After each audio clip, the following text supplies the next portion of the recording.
Hey, everybody. Thanks for listening to another episode of the one, the only, the greatest podcast on the planet Earth. That's right, theme-addicts. And this is a different type of episode. We had Khalil Patwa and Chinarut Ruangchotvit back, as joining myself and Grace as always, to kind of have a medley of strengths discussions. So there are some audio issues and some tech stuff that you may notice throughout the broadcast. But man, the content was rich. It's amazing when you can get four people in a single space talking about something they absolutely love. So we'll cover such themes. We'll cover the balconies and basements of themes like strategic, futuristic, input, and then I talk about significance. So this is a little bit different. It wasn't usually our interview format. And this was based on some of the feedback that we received through a Google Doc that I had thrown out there in the World Wide Web. So for those of you that took time to give us some feedback, I do appreciate it. Be sure to listen to this show in its entirety and go ahead and shoot me an email after you're done listening, Andy@UnleashStrengths.com. Let me know what you think, because based on the response from this show, maybe we'll adjust the format a little bit moving forward. All right, everybody. Again, thanks for listening to theme-addicts. This is Andy, your host, and I'll talk to you guys soon. See ya.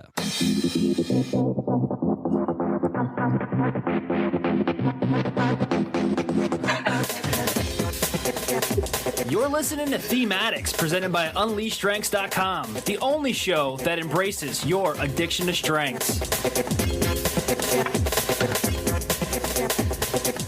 Well, hello, everybody.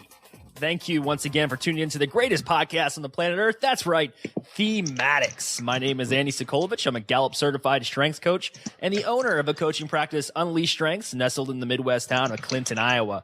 I am a coach for hire, working with organizations to enhance employee engagement, boost recognition, and increase overall job satisfaction.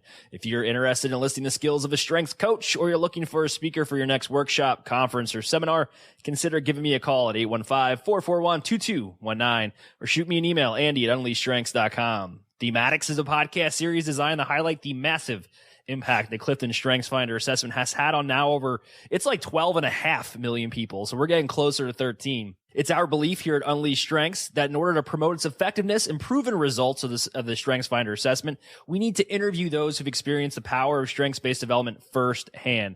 Our guests today, that's plural, are both intimately aware of their strengths and want nothing more than to share their story in an effort to help others just like you succeed. For more information or to schedule an interview for yourself, that's right, folks, you too can be on theme-addicts. Again, email Andy@UnleashStrengths.com. Hit us up on Facebook, Facebook.com/UnleashStrengths, Twitter @UnleashCSF. You can subscribe to our RSS feed and our iTunes links and everything via our website, UnleashStrengths.com. Just click on that. Go to the top right corner. You'll see it all there.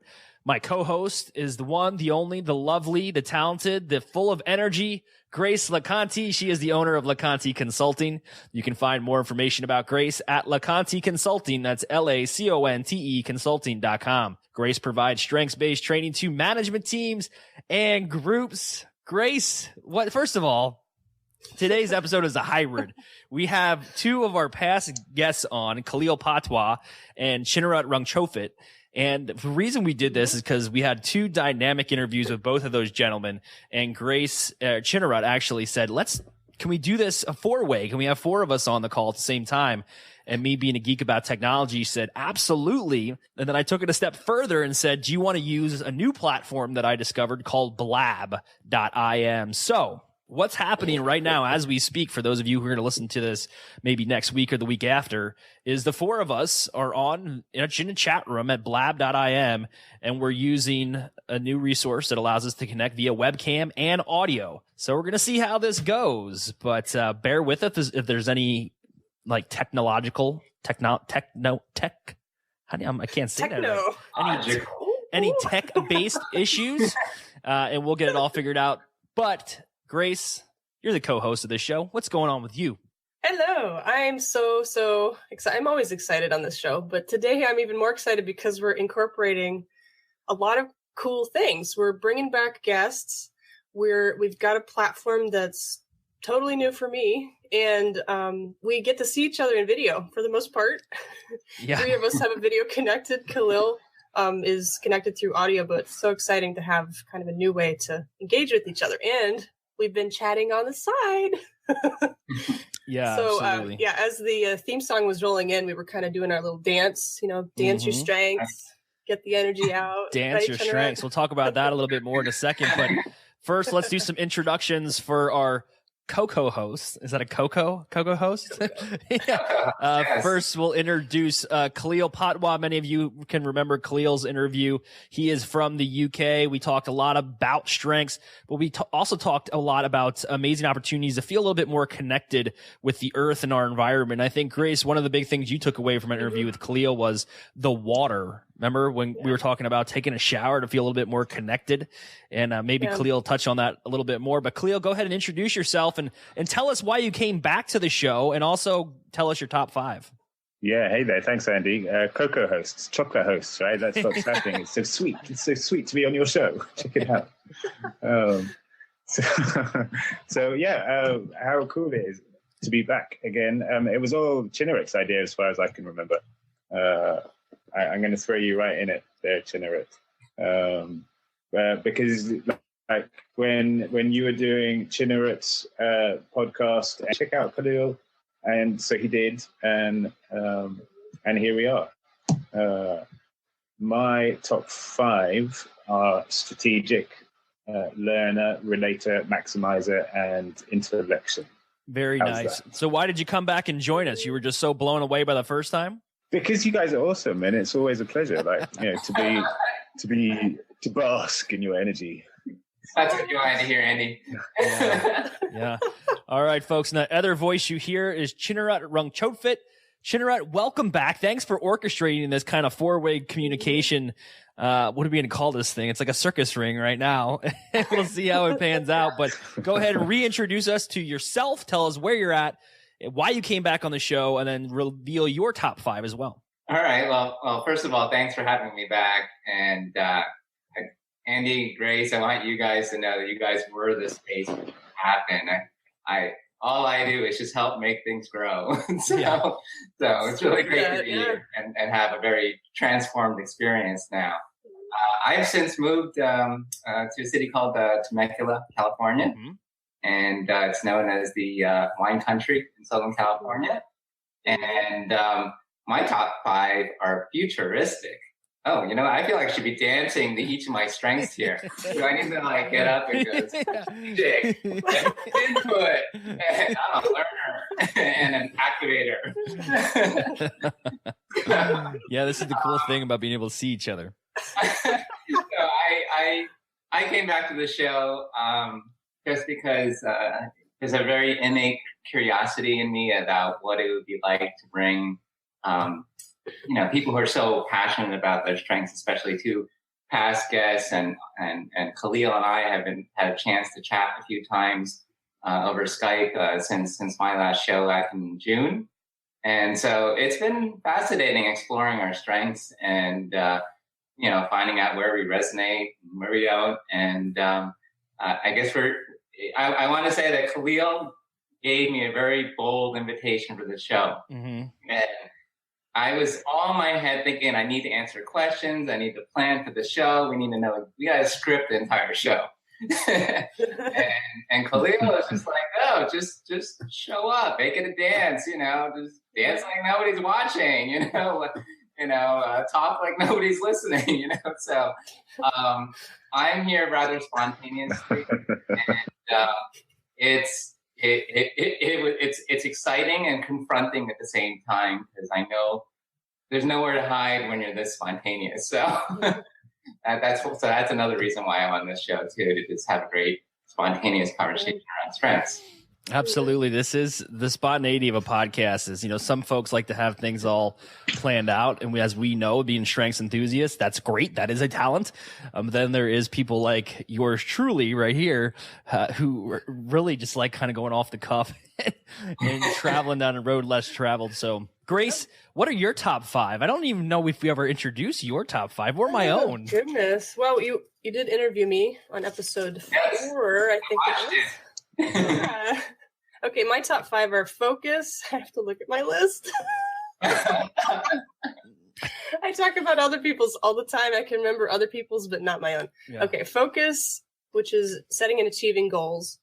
Activator, ideation, input, and futuristic. I have not used my futuristic a lot until 2 days ago. after months of not having revved that one up, I finally just started getting the futuristic juices going. And I think you'll appreciate this, Chinarut. It's really not a good idea to overlook a strength that's so high on the list and not have a way for it to kind of move forward. Do you agree? Absolutely. It's not healthy. And Khalil, we talked about that with your interview, that you can't push things down. It actually can affect your health. And as you can hear, I'm kind of struggling with a cold. I've been staying up till 2 or 3 in the morning. My ideation will not stop. But obviously that's not good long term. But my point is that the futuristic strength has really come out with looking at what could happen in the future. And it's actually kind of terrifying what could happen if we don't respond. So my activator wants to take in the help to generate some action to avoid catastrophe. So anyway, that's kind of what I've been up to. So what kicked that off, Grace? What was it that kicked your futuristic into gear? Good question. I think it was accountability with a group that I have here in Vancouver, Washington. It's called the DIY Marketing Center. They're a group of us that get together. We have a kind of a roundtable discussion about our businesses and our focus. And for me, I've been getting back into healthcare, which is my past experience, but I really didn't want to do it again because I was afraid of repeating the same mistakes. So 2 days ago, I finally just kind of had a moment where I experienced a renewal of the energy of trying to help people and seeing the needs that will continue to be a problem. And so I just blogged about it in a post this morning about the tale of 2 generations, I call it, the incredible misunderstanding that many people have about the millennial generation and how that's affecting so many industries, in particular, the one I work with is healthcare. So I see a huge crisis coming because of this particular problem and misunderstanding that I would like to help companies to solve. So enough about me. Powerful stuff. I like it. So what I think we're going to do here, just to maintain some kind of direction, because all 4 of us could talk about this nonstop. I put out a Google Doc a few weeks ago, just requesting some feedback on thematics in general. And I want to read to you guys some of the responses, and then I'm going to go ahead and point us in a direction where I feel we'll be able to cater to our listeners. So basically, I created this Google Doc and I shared it on social media and said, I want your feedback. As a listener, what can we do here on thematics to make things a little bit more beneficial to you as maybe somebody brand new to strengths or somebody who's been using it for a long time? And so the first 2 is a little satire. Thanks, Jim Collison. It says, have Jim Collison on the show more often. That guy rocks. And then it says, let Grace do most of the talking. I promise I did not say that. No, both of those were for Jim. They were from Jim. Okay. And then he says, keep going, really love the podcast. But the one that I like the most says, I love the informality of the show because it makes it more personal. I enjoy how it showcases the life of the strengths enthusiasts as well as strengths coaches. Listening to their personal journeys is quite inspirational. I really enjoy when you throw in a different question, so I would encourage you to go in that direction because it would create some more unpredictability and more variety for the conversations. And then the author of that says, #adaptability. On a side note, many times when I am listening to the show, I have stopped to think about how I would respond to the questions that you asked. So as a side benefit, I like that, getting to experience self-exploration. And then another question was that somebody wanted us to talk more about each individual theme as opposed to just strengths-based development as a whole. So taking that last one into consideration, what I like to do is we're going to start with Khalil.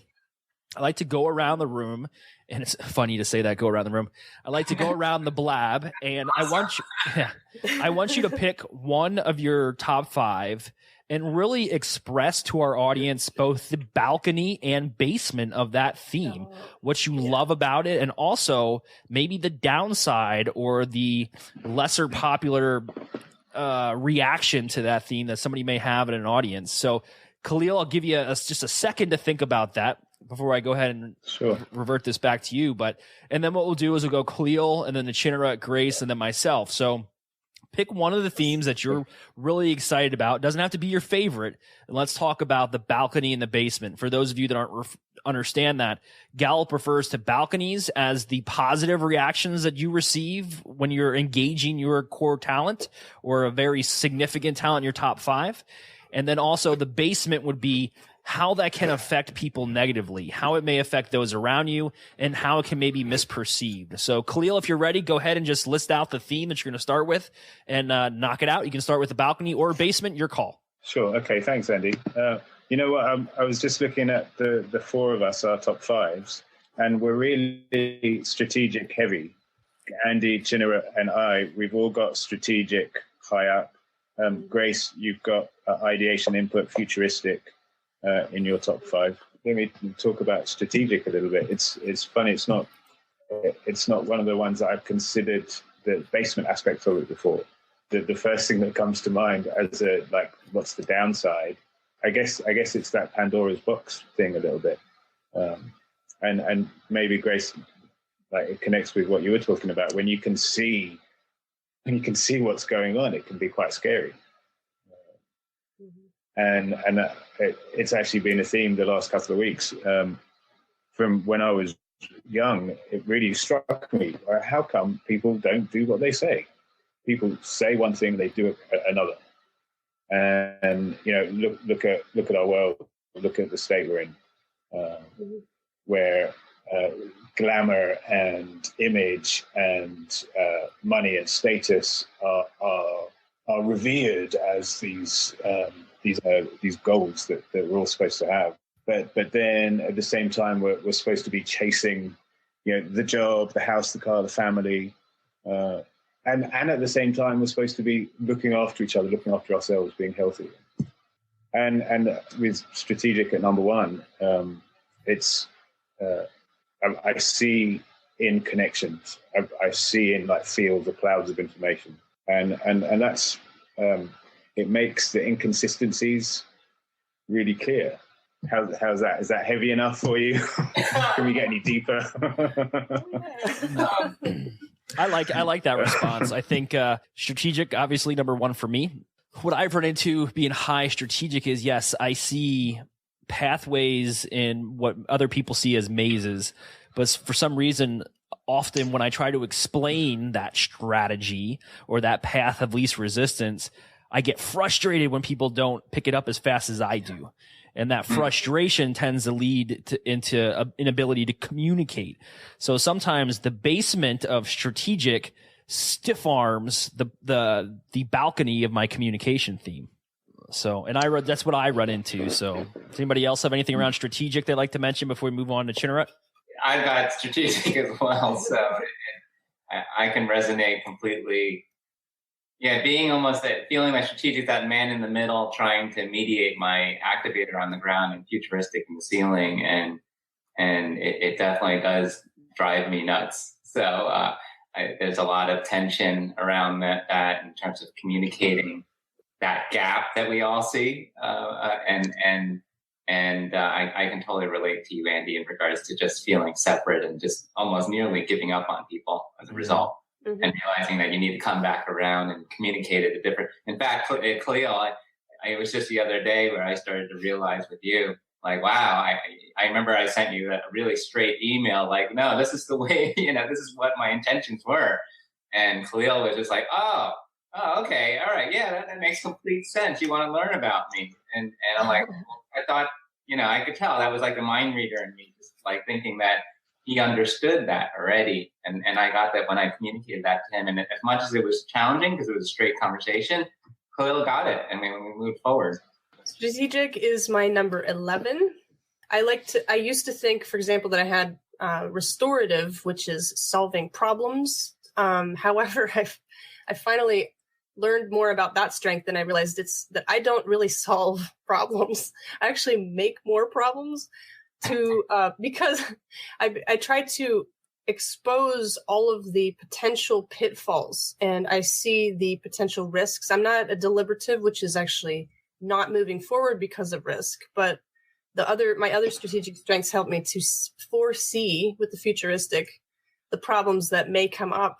And strategic is really about seeing the patterns in the pathway, as you said, Andy. Mm-hmm. I don't see the pattern as clearly. I basically, I have ideas of how that could result, and I'm always like 10 steps ahead. So I need strategic people to help me see that actual pathway, because otherwise I get stuck in the weeds, seeing, like imagining myself way on the other end of that maze, but stuck in the middle of it. So I never really thought about it until you asked the question. Good question. It's amazing how these all work together. We could talk for hours about this stuff. All right. Can I add one more bit there, absolutely. Andy? Because that's really interesting what you said there, Grace. Like being stuck in the picture of it, and I guess I think that's the biggest basement about strategic is it's all perfect in the realm of the mind and the intellect. So bringing it down to the ground to act upon it, that can be a challenge. Mm-hmm. That's where we need executors to help us actually do something. Yes. Yeah. Focus, discipline. Yeah, absolutely. Yeah. I'm often asked when people see strategic as number one, they say, Andy, that doesn't make sense. You're not a very, like, if I ask you to show me your business plan, you'll say, I don't have one. If you ask me to show me like the blueprints, I don't have them. Why? Because they're all up here. They're in my nugget. Like, I'm following a process, but just because you doesn't see it doesn't mean it doesn't exist. But again, the basement side of that is I need executors to make that business plan to help me move forward, because there's just some things I cannot do without. So now we'll move on to Chinarut. I'm going to ask you to pick a different theme, not strategic, and go ahead and highlight a little bit about that theme, and then we'll talk about the balconies and basement. Okay, I'm going to go ahead and pick futuristic. I can relate to a lot of the discussion, Grace, that you brought up in regards to like seeing the future, seeing all the great and what like sci-fi likes to kind of highlight in terms of everything that can go wrong. I just watched Terminator again, like a 30-year-old movie, in terms of what could go wrong with robotics and computers. And I tend to be very uplifting, so I don't tend to focus on the negative side of the future very often, unless it becomes very real to me. Like if it becomes a question of like what I'm dealing with now, and I've been talking with Khalil, is like I can see this future of perhaps being trained as a strengths coach, or being trained in a lot of other platforms and technologies. And then suddenly I'm just present to like, oh my God, I could see myself going to Amsterdam to get trained, in November, and then going to Thailand. And it's like, suddenly I just like see this entire future. But then when I actually have to get back to reality, and I have to get to my present circumstance and situation, and I like that when you use Grace in regards to the word risk, and I can feel that I'm being very cautious, and I can kind of impede the futures that I want to create. And that can have an impact on my health, as we were talking in terms of suppression. If I don't actually talk to people about it, if I don't communicate, if I don't share my feelings around, about my concerns around where I feel these futures are being suppressed, or I'm not having discussions with people about, well, I see multiple futures, could you give me an opinion in regards to which futures seem to make the most sense given where I am? And I learned the hard way. When I'm not communicating, I start getting sick. I start getting, I start, crawling up into a ball, and so Khalil actually has been really great since June, just being in touch, and he has a really amazing listening, that's allowed me to hear myself. And I can't tell you the number of times that Khalil, as a coach, has listened to me and has actually allowed me to hear myself but not feel judged. And it's like this vulnerable, I feel like what a strengths coach can do for you is like get you to a very vulnerable place where you can be heard. You really feel like you're heard. You're like, wait a second, I can hear myself, and really catch yourself and say, yeah, I really am thinking that way. And then really, nothing to fix, be able to kind of step away from that coaching conversation and allow allow yourself to kind of percolate on it and to kind of process that. And so that's how the tension in Futuristic shows up for me, and often why I seek a coach. Anybody want to chime in on Futuristic real quick before we move on to Grace? My Futuristic's number 15, so for me it's a bit diluted, but if I can talk about the experience of one of my clients who had Futuristic as number 1, seeing all the options in front of you, like going into a candy shop and like it's all there, everything's right in front of you, and just being able to almost taste what each of those options would be like. The great joy in being able to explore all these opportunities. But what he found really difficult was making a choice, because that meant eliminating all of those other options. And there was this real tangible sadness, like this sense of loss that accompanied making a choice. That he really needed to draw upon his other strengths to be able to do that.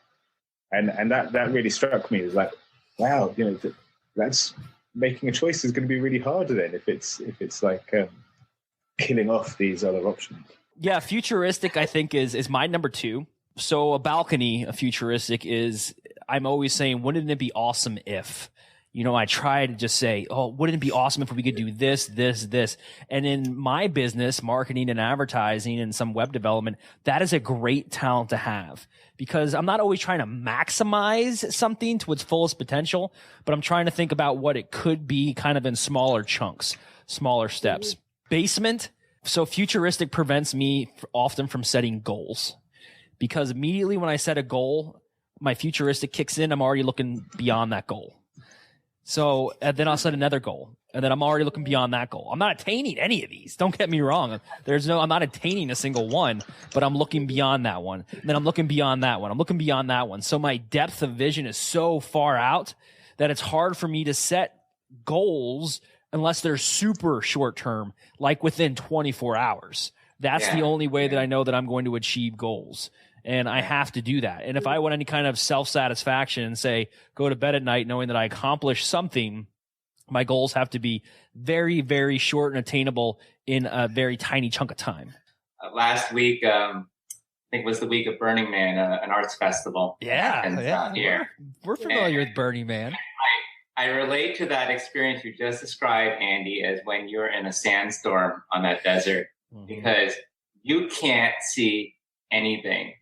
You just need to step one foot after the other and just trust that you're actually going to get to wherever you get to, because you don't even know what direction you're going into unless you have a compass. But I can relate to that, and sometimes I thank myself for having that day-to-day kind of focus, because it reminds me of Thailand, developing country. They're just taking in, what needs to get done every day, right? And the country in itself has a national focus on day-to-day. That's how I bring some gratitude to the day-to-day focus. But a lot of times I can feel a little blinded in regards to where the future lies, because there's so many possibilities. Yeah, overwhelming. Yeah, is probably a good word to link to Futuristic often if you're talking about basements. So we've talked about strategic, Futuristic. You guys are going right in line with my top 5, Grace. If you say woo, I'll be so excited. That's not one of my top 5. Thank goodness. So Grace, what theme are you going to talk about with us today? Let's see. Well, I will pick input, because I don't want to talk about it. Yeah. Great. All right. Sometimes you just got to go for what you don't want to do, right? Okay. So input for me is collecting all sorts of things. I was very much influenced by my grandfather, my father's dad, who was basically like a second father to me. He was gregarious, outgoing. He was a teacher and then a principal, and he just loved to help people learn their whole lives. If I could predict what his top 5 were, even though he has just passed away a year and a half ago, but I would probably pick woo for sure for him. Mm-hmm. Everyone was his friend until they proved him otherwise. It was amazing. He had learner for sure, learner and input. And there probably were some others, maybe activator. He was just always, I have something for you. I found something that you could use. So when I recognized this strength in myself, I thought about how much he'd influenced me to want to learn as much as possible, but not just learn, also collect in case I needed it. And if everyone I've talked to with input has some sort of collection problem, meaning you can't stop hoarding things, and not material necessarily, but it could be information, it could be thoughts, it could be friends. I mean, that's one of the downsides of input. I've actually challenged myself, and I'm hoping to roll this out. I need a little bit of encouragement, but I'd really like to put out a 30-day challenge to myself and make it public to become more minimalist in my management. So the management of my business and how I think about data, how I think about relationships, how I look at stuff, I want to challenge myself to minimize that, because my input is, in some ways, it's very difficult to manage. The basement, it would be that you over collect, and then, things get overwhelming. I have so many bookmarks open, you don't even want to know. You don't want to see my screen. I start articles that I'll write part of, and then I save it and start the next one. I catalog things, but it's kind of like a messy catalog system, and I have piles and piles of articles to read. So, but the balcony would be that I'm a huge resource of information for people. And, I love to say, oh, I have this article for you, or, did you think of this particular place you could find this? So how would one with input become a minimalist? Like, what would be his steps? I'm not saying that's going to happen to the extent where they're just not going to ever collect again, but how does one with input in an intelligent and effective way organize their thoughts and their content and their collections? Good question. There's actually a system that I've been developing for myself in this precursor to the challenge. I'm actually fairly shy when it comes to sharing personal information. So even being on this show, I love to explain and connect, but it's sometimes hard to share stories. I worry about what people might think, or, just oversharing. But my challenge with input is that the information or the ideas or even the stuff that I've collected, I've had spoon collections, I've collected certain types of books, coins, stamps. I mean, it goes on and on and on. And part of that is because there's a beauty in seeing things that you can remember the memory of. Mm-hmm. So there's a huge movement happening right now called the minimalist movement. I don't know if you've heard of that. Mm-hmm. Kind of goes together with the tiny house movement, of just getting everything in your life down to such a small amount that you don't have to worry about the weight of it, literally and figuratively, the crushing load of stuff, So I've joined some groups to be challenged to do this, and it helps to move. Actually, I've moved 6 times in the last 4 years. So that's an extra impetus to get rid of things. But the real problem is in our minds. Really, it's hoarding is a mental illness, and it's caused usually by some sort of connection to things that remind you of memories, or of relationships that may have been broken, or of dreams that have been shattered. I mean, there's so many reasons for that. And I don't know if you've seen the show Hoarders. You don't want to watch it if you feel nervous about cleaning. So, but to get back to input, I guess the way that I would help someone with the same problem that I have is to first recognize that you have a problem with over collecting, and then decide that you want to have a life that's different. Once you decide that, it's just a matter of looking for a method to put that into place. But you can't put a method into your life and expect it to have a result. You have to first decide that there's something wrong that you want to change, and then that you'll take the work. It is a lot of work to be more, I think it's to be more intentional. Be more intentional about what you collect and why, and sometimes take the emotion out of things. Like I have a whole spoon collection from all the states I've visited and countries I've visited. They're all tarnished. They're in a bag. They're not even displayed. And I really have to think about whether the memory of that is more important than the actual tarnished spoons. And do I really need that huge, heavy bag? So that's kind of the challenge I've been having. I hope if anybody listening wants to comment on this, I'd love to hear other thoughts on it. But since you guys are here, Chinarut and Andy and Khalil, what do you think about minimalist versus input? I was smiling the entire share. Thank you for I see myself in you, and I'm an Evernote, one of the certified Evernote consultants. That's and right. so I had a tremendous breakthrough in 2013, taking 40 years of stuff I have lugged around, from baby shoes to all my drawings from elementary school to literally all my college notes. And I decided, and you're right, it takes a lot of time. I decided to spend, and it took, I mean, I wasn't doing it continuously, but it took a good, I don't want to scare anybody, like I could almost say a year, to actually get through all of it. And I had to decide what I had to digitize and what I didn't. And I found really clever techniques, like literally taking a picture of a memory and realizing the digital artifact was good enough. Yeah. And moving, you're right, is the key, because as much as I hated my last move, I got to really see how far I had come and how easy the move was, because I had so little stuff and it was already pre-organized, and I had broken free from a past where I've been lugging so much stuff. I want to be careful in terms of what you said, Grace. Evernote might not be for everyone, right? There are different methods. So, if anybody is a slight bit curious about Evernote, you're welcome to contact me. But I think what Grace is saying is you got to have that commitment. You got to get to that place where you're saying no more. My input is driving me absolutely nuts. I'm collecting so much stuff that you want to fundamentally shift the way you live your life. And Grace is absolutely correct that the way you live your life is going to be so fundamentally different that it's going to be nearly unrecognizable as you continue to live into that new future. Khalil, do you have anything? Yeah, thanks, Andy. I've had training in organizational analysis, informal training through a Zen lineage. Wow.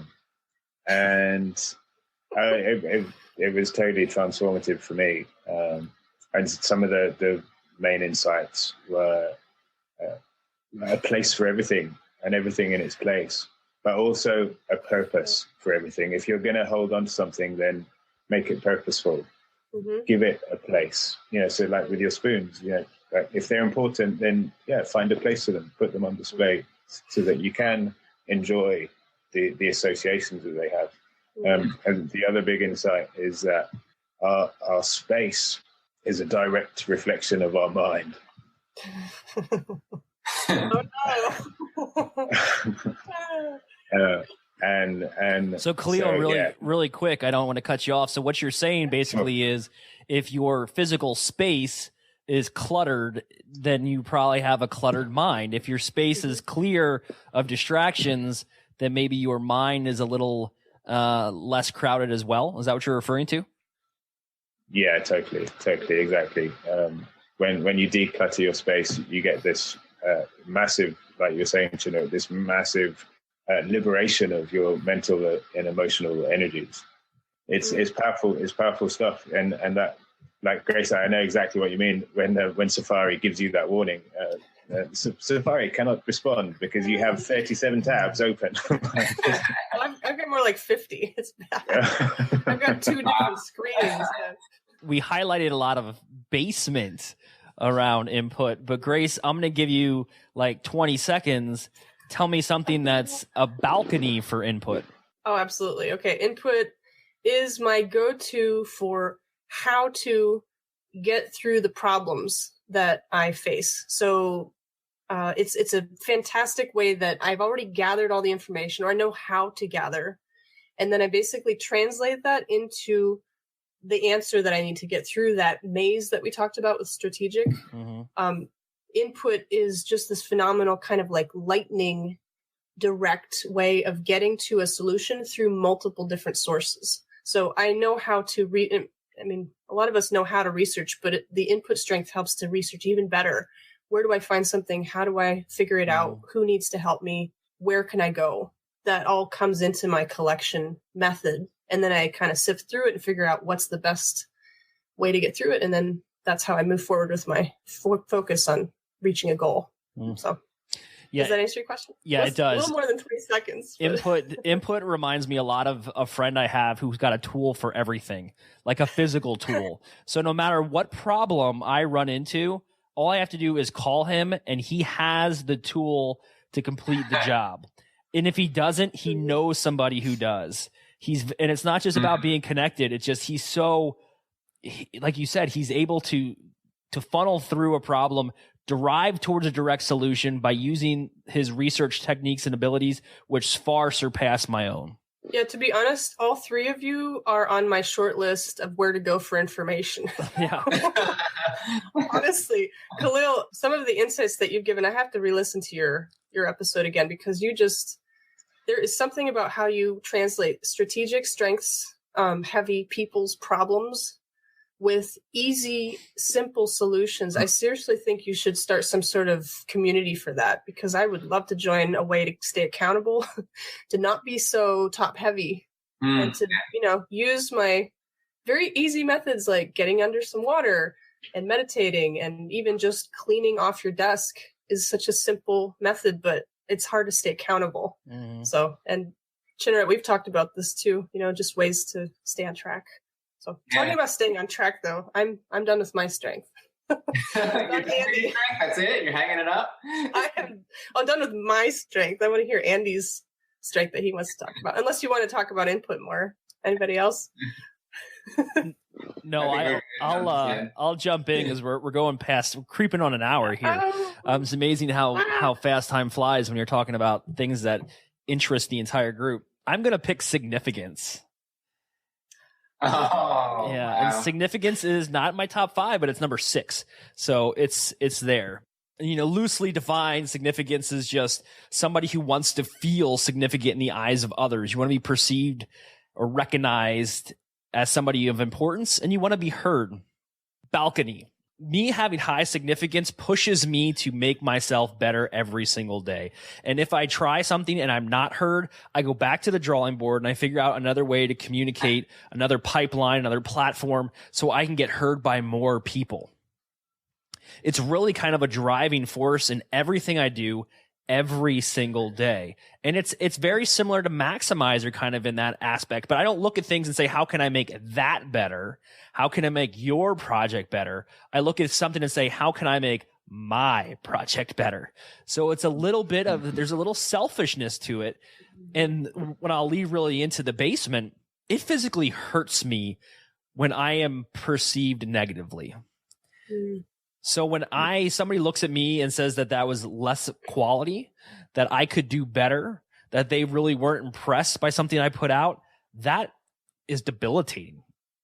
And it's not just like a scratch that heals in a day. That'll hang around with me until I can do something of credible force that quickly gets acknowledged by others to kind of push that bad instance down. Like a perfect example.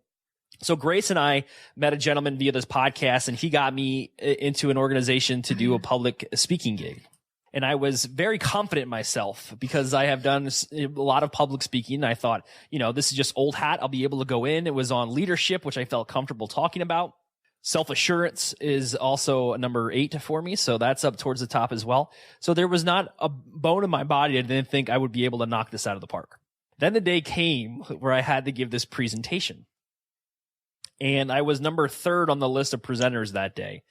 And the first guy stood up and he talked for 90 minutes, and he was dynamic. He was engaging. His Prezi was top notch. He was dressed to the nines, big cufflinks, and he was within the industry that he was speaking to, which was financial management and things like that. And he just blew it out of the water. And all of a sudden now that voice creeped into my head that said, "Hey, Andy, guess what? You probably won't be viewed as the best presenter today. You probably won't be viewed as, the tip of the spear, the guy that really brought it home. This guy did a great job. That bar's been set." Then the next presenter stands up and she talks, and I'm talking about leadership through a strengths lens. And she gets up and she talks and she does her presentation and she knocks it out. She does emotional intelligence, but she also talks about StrengthsFinder. voice creeps into my head that says, wow, Andy, she talked about the same thing you were going to discuss. What can you bring to the table that's going to far surpass what she had to say? And competition's up there a little bit for me as well. So you can see how all of these now are mixing into this cauldron of witch's brew mentally. And I'm sitting there, and what I did is I mentally psyched myself out. And they introduced me and they called my name. And I had some props and a presentation that I had practice with. And I thought I refined that presentation to the point where I could do it in my sleep. And I got up there and I blew it. I fell flat on my face. I ditched. I tried to call an audible for those that are football fans out there. That's a last minute change. And it just did not go well. And I threw myself way off kilter. And I babbled. And I embarrassed myself. And after it was all said and done, I was scheduled to speak for 45 minutes. And I think I squeaked out 28, maybe. Just shy of a half an hour. So here's the thing, though, reverting back to the theme significance, is I wanted so badly to be perceived as the best of the best. I wanted to dominate that room. My blood was pumping. My heart was excited. I was mentally prepared, I had thought, but that same theme was so aggressive that it caused me to falter because I set my own personal goals for that time and place so high that it was just not achievable. If I would have said to myself a little bit more of, be who you are, Andy, be yourself, get up there and talk about what you know, and don't worry, everything will fall in place and you'll be accepted. People will listen to what you have to say. They'll learn from you. But I didn't think that way. I was so focused on how I was going to be perceived by that group in comparison to my peers that it caused me to fail. So why as a talent, it allows me to move forward. It drives me to be better and better and better. It allows me the opportunity and sometimes the courage and the confidence to stand up and take charge and let my voice be heard. But I will say that I do that for not only, it's a 50-50 split. I do it because I want to help others, but I also do it because, you know what? It makes me feel amazing. It is my driving force. So that's my several minutes on significance. Does anybody want to chime in on that? High five, Andy. High five, man. Don't leave me hanging. My Khalil, give me your virtual high five if you're still out there. Are you there, Khalil? Yeah, still here. Yeah. I feel you, Andy. Yeah. That's gotta be really painful. I can completely see myself in that situation. And I've actually heard speakers who get up after someone has been amazing and kind of say, I'm not going to be that amazing. I'm just basically here to tell you about me. And I think you'll still learn something because I'm going to be totally transparent about who I am, you know? And I see that in you so much, Andy. Yeah. And you are so transparent on the show. This is gonna turn into like my therapy session, but where does significance sit for you three? Just chime in.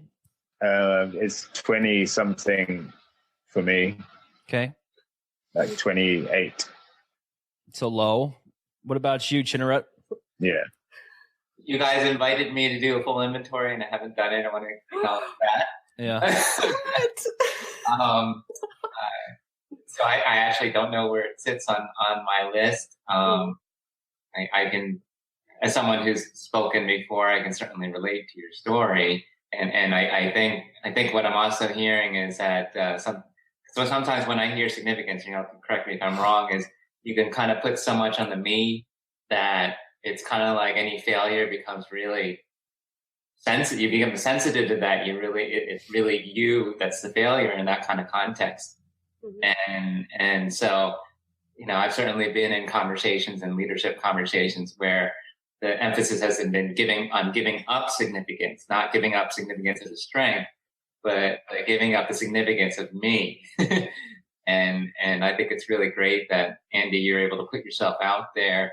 And really, here is the contribution on this show. I mean, you are sharing raw and naked exactly how that experience was for you. And I really applaud you for it. Significance is my number 9.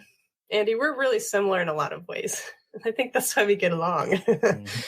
But the way that it plays out for me, since it's in my top 10, it's not the top 5, but you know how those cycle up, and it's kind of like a big mix of a delicious soup of top 10. So sometimes I'll spoon out some significance, you know, here's a potato and here's some significance. For me, it comes out with wanting to make a difference. Yeah, significant soup, right? Wanting to make a difference that lasts beyond myself. And like I said before, I'm actually fairly private. I fought so hard against wanting to have a publicly known company. I tried really hard to be a really small, quiet consultant. And it's at a certain point, I realized my significant was knocking on my door. Hello. If you don't get out there and tell people what you do and why, and you don't explain what problems will result if they don't take action, you're never going to make a difference. And then you'll live your whole life wishing that you had. So I think about, again, my grandfather had a huge influence on me. He wanted to impact people in ways that would last well beyond his lifetime. And he has. He's passed away, but his legacy has lived on through many, many people. And so that's what I want too. I think futuristic, you know, think about what happens beyond my lifetime. And that's where it comes out for me. I'm challenged, though, Andy, to think of how I can improve based on that strength. That's a really good challenge. Yeah. Make what I do better, too. Thank you. What I'd like to do here in closing is we'll start with Khalil. And Khalil, just take a minute or two to talk about the importance of understanding your talents and what you think an individual needs to do, step one, after receiving at least their top 5 through the Clifton Strengths Finder assessment. May I offer an observation for you, Andy, before I do that? Absolutely. One of the things that's always struck me about you and the way you present your show and the way you present yourself, it always comes across like it's scripted and really well polished, like everything you say. And I'm like, how are you doing that? How do you do that? That when you have like just ordinary conversation, it sounds like you're making this presentation that you've practiced and have polished. It's awesome. I'm in awe of that. So yeah, thanks for bringing your strengths. Check it out. No, thank you for those. If only you knew, my friend. If only you knew. Yeah. Good magic. So what was the question? What would I say to someone who's just got their top 5? How to make the most of their strengths? Get a coach. Call one of us up. Just do that. But seriously as well, though, I think everyone should have a coach, because there's just some stuff that you can't see from standing in your own shoes. And like if it's not an actual real life coach, then go and talk to someone, your partner, your family, a good friend. Like go and talk to them and just like ask a question like, hey, these are my results. This is what it means. What do you think? What do you see in these showing up? Perspective changes everything, and the more perspective you can have, the bigger the picture you'll get. Go get a coach. Go ask people questions about how they see you and how they see your strengths showing up. Chinarut? Yeah, I'd like to add to that. I think it's important when you get your report that you relate to your strengths as an inquiry. It's like you're on a journey for kind of discovery of truth. And that when you're talking to people, I think it's really important that you engage with people, whether it's your coach or your friends and your family, that they also understand that you are in this inquiry, that you're not asking them to give you answers. And you may not necessarily have the answers right away either. And the more you can find people who engage you in this inquiry, like this curiosity of a child around your strengths to kind of discover what's there, like find the gold, then that's going to empower your journey. And that's what I would tell everybody. Yeah. And just to add to that, Chinarut, you had mentioned that you developed your What is going on? You got Thanks, Mike. You got people out. For those of you that aren't familiar with Blab, there's little hand icons down the bottom right-hand corner. And when you say something that somebody likes, they go ahead and click on that. And it actually is like a vote of confidence. Like, you did well. It's like a, round of applause. And Chinarut, after that comment, just got a whole bunch from Mr. Addicts here in the chat room. And now we're all going crazy. So good thing we didn't notice that in the beginning.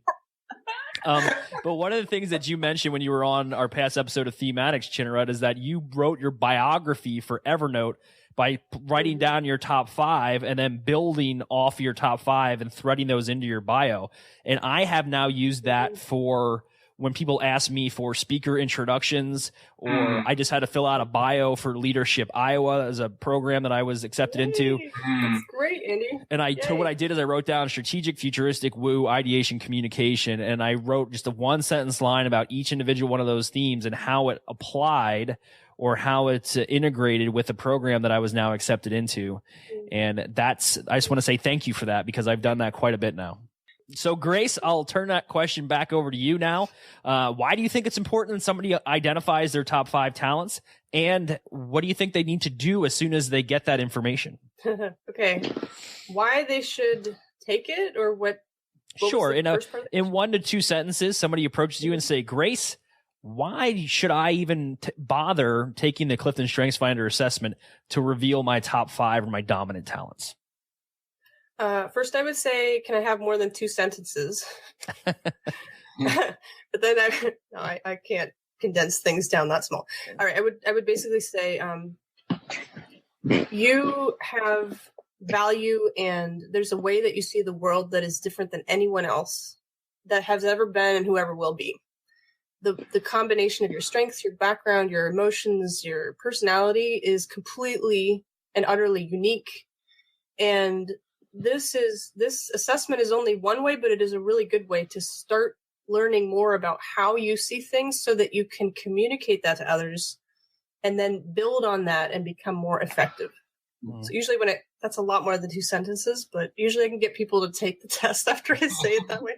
So in the way that the first thing I would say to do, I don't, again, I'm going to be the voice of dissension.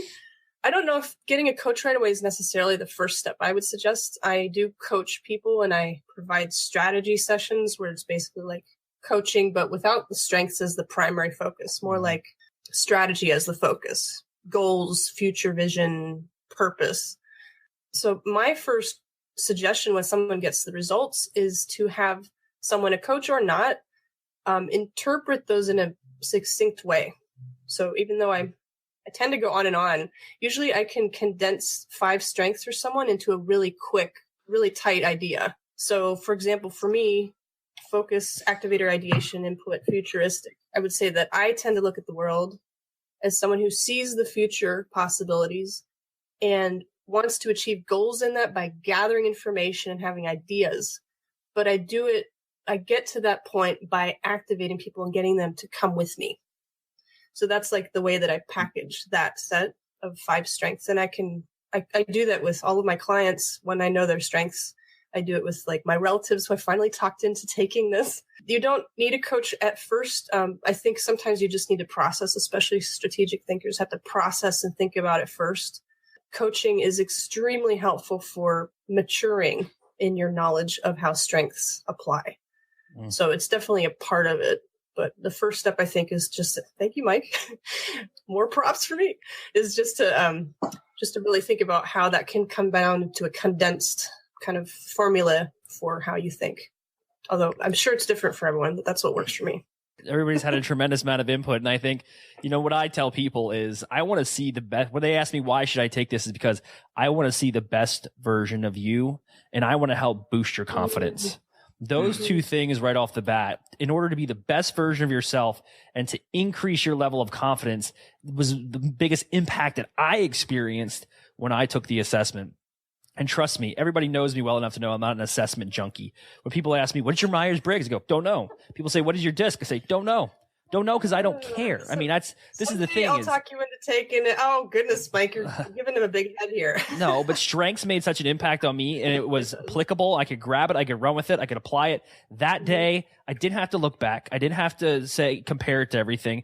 But what I wish would happen, and I'm gonna throw this out because I have a connection with Gallup's IT department, is I'm gonna say, you know what? Before this is what I think they should do. When you go to Gallup Strength Center and you buy your access code and you start your assessment, before you get your results, I think you should have to put in 3 email addresses of people that you want to share your results with before it actually sends those to you. I think that would be very beneficial if you're willing to share. Deliberatives would be happy with that. Okay, it may. Okay, it should give you the option at least. The option, like it should say, "Would you like to ask?" But it should be a pop-up window, and this is why I say that is because that prevents you from reading it and then shoving it in a desk drawer and not doing anything with it. And so you're saying accountability, basically. Right? Yeah, you got to hold yourself accountable. And every time I ask somebody, did you share your report with your spouse, with your boyfriend, with your girlfriend, with your grandparents? They say no. I said, so you were sitting there stewing in your own interpretation of your own talents, which we know is a tough thing to do. And you're your biggest critic. So basically it's like you got a movie script and went directly to, Jerry Buckingham and said, here, is that the right name, Jerry? I don't know. You go right to somebody who's really important in the movie directing business and you say, here. You don't even bother showing it to anybody else. And that makes no sense. You have to start to grow and really absorb that information. And the easiest way to do that is to do what we're doing today. And that's having a conversation around something that's very personal to us. And that is our top 5 talent themes. So I'm going to think that should be an option because you do have the option on Gallup Strength Center to share it. But, Andy, it's like I get distracted very easily. I have to go and click a button and then choose to do things. It should be a pop-up window because I would slap 3 email addresses in there and then somebody would call me and go, dude, what is this? And I'd say, oh, what did you think of it? Well, I didn't get a chance to read it. Well, could you do me a favor and read it and let me know what you think? Does that describe me pretty accurately? Yeah. And that email needs to basically say, you're going to hold Andy accountable to these strengths. Right. And in this conversation. That would be awesome. Yeah. So, all right, folks, I'm going to bring us in real quick. Does anybody, starting with Chinarut, do you have one last thing to say? I'll give you 10 seconds to spit it out, and then we'll move over to Khalil, Grace, and then I'll close it up. This is an amazing, amazing experience. I'm glad that the 4 of us were able to come together. I'm glad. And we tried new technology. It's all visual. It's going to be recorded. We tried Twitter. This is the future. This really appeases my futuristic. So thank you. It was a pleasure to be here. Thank you for joining us, Khalil. Yeah, thanks, Andy. Once again, it's so cool just to be in your presence, you and Grace, both of you. So thanks for the opportunity and taking the time with us. Thank you, Khalil. Grace, as always, thank you. Do you have anything you want to add here before we close it out? Yeah, thanks to our viewers here who joined us in the chat, Mr. Annex and Mike, or I guess maybe that's the same person. Yeah. And everyone else who joined, I really appreciate the interaction. I also just want to tell you that it's hard to share on this show. Sometimes I have communication in my top 5, but it's still, my top 10, but it's still, it feels like there's a lot that open about this with everyone, and I hope that you enjoy what we've shared with you today. Yeah, thank you all 3 of you for being on the show. We'll see how this goes. Again, blab.im. It's a great resource, a great platform to communicate with other individuals, and we'll send this show out. We'll see what kind of feedback we get, and maybe we'll do more of this in the future because I really think it was an impromptu experiment. We had the interview scheduled, but we were doing it via Skype only. And this was a great way for us to kind of boost up the level of engagement. So that being said, I am your host, Andy Sokolovich, owner, operator, chief strengths coach, and all around goofy guy over at UnleashStrengths.com. You can check us out for more episodes of Theme-addicts. Be sure to subscribe to us on iTunes. Just go into iTunes and search Theme-addicts or visit UnleashStrengths.com/iTunes. If you do subscribe and you love the show, please leave us a positive review. Also, be sure to follow us on social media. Facebook.com/UnleashStrengths with an S. And you can hit us up on Twitter at UnleashCSF. And If you guys need anything, be sure to shoot me an email, Andy@UnleashStrengths.com. Thanks again to our 3 guests for joining us today, and stay tuned for more episodes as theme-addicts as we bring you some more craziness. And as always, we want you to stay addicted. Thanks, everybody. See ya. Thank you for listening to another episode of Theme-addicts presented by UnleashStrengths.com. Remember to embrace your strengths and always stay addicted.